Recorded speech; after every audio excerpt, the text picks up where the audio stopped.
Steve Bannister here with Good Karma Coffee, and I'm going to brew up a Chemex. Now, this is, as you can see, a lot more coffee than before. I started with 42, 42 grams. So I'm going to go up to about 126.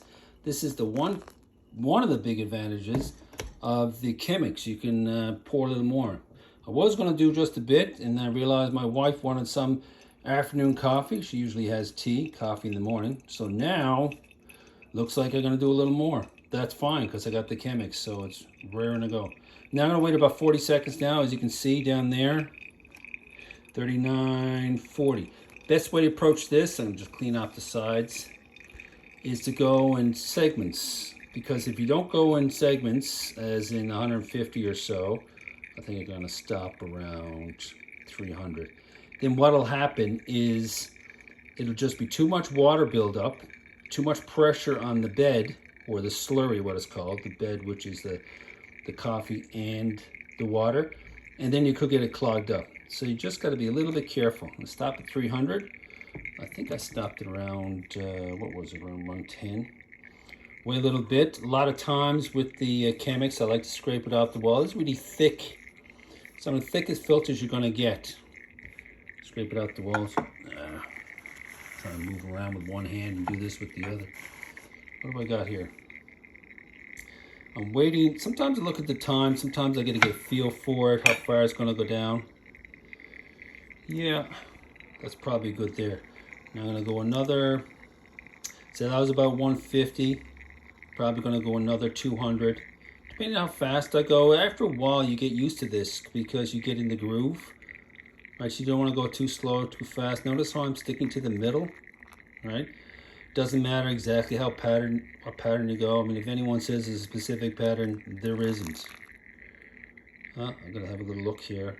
I think, yeah, I had 300, so I'm just gonna go up to 500. I don't know if you can hear that, but it's dribbling down pretty nice, right? Biggest concern, like I mentioned, is trying not to get it choked. Now, I made sure at the beginning that it had a fairly coarse grind, medium coarse grind. So it's about 500, and that's about 228. I'm going to give it another scrape.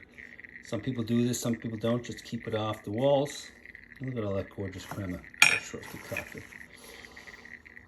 And I'm going to give another shot at the end, again, at 700 mils. Normally I do 350 with 21, but where my wife wanted a cup of coffee, I do 700 with 42.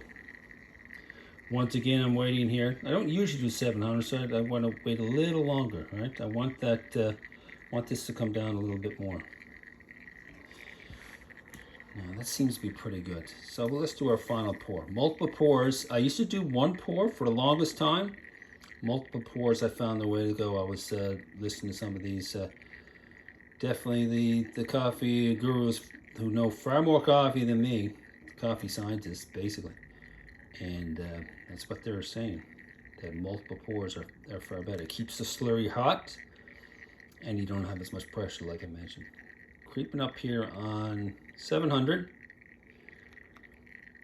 Still got a fairly steady drain down. I can listen to it. I don't know if you can hear it. And let's run down here for the finale. Obviously, you can see how it's a lot longer. Obviously, it's longer than the other ones simply because there's more coffee. Now, let's start to finish up here. Give another little stir around the edges. Thick paper. That's one of the Chemex's signature. Besides its incredible design, is the thick filter. Definitely designed for lighter or medium roast. Not necessarily a darker roast. The reason for a lighter or medium roast is simply because it brings out the brightness in a cup. Now I'm going to give this a little more challenge with one hand. I can't use my other hand. Yeah, it's great for lighter roasted coffee because it's all about that bright acidity that you're looking for. I happen to have my gorgeous Ethiopian here that I love to use, a Guji. But sometimes I'll use a Colombian. I usually roast an Ethiopian or a Colombian or a Sumatra. I usually don't use a dark roast on it. Not necessarily the one that you'd be looking for. I'm looking to come pretty soon.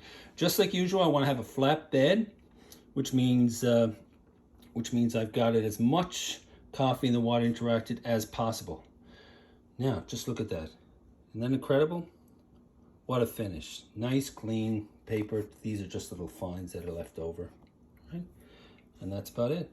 So that's it for now. That's the Chemex. Cheers. Talk to you later.